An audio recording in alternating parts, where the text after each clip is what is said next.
To Yard Style Live. Do you feel at any point underrated based on the amount of work where you put in? You see me? And some, you know, say some other, when I want to say artists out there and it like, you know, for them thing blossom. And you know, say you put in a body of work. How you feel, you know, say, well, you know, I don't want to say the word underrated, but I'm more like say not appreciated in Jamaica. You know, say you do road, you travel. Well, I don't know. Any artist would I love if you can showcase them talent and be appreciated worldwide, right? So, you know, we're human, but we don't really make that get to it because when we go out in the world, we can see the love and the appreciation from other nation and people.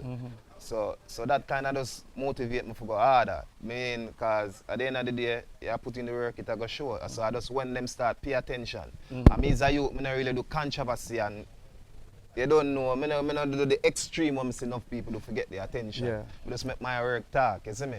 So I perform for over 30,000 people, I can perform for 5 people, I can perform. I have the same energy that I bring, and my thing is just all about energy and vibes and stay consistent. Wagwan, you're tuned to Yard Style Live.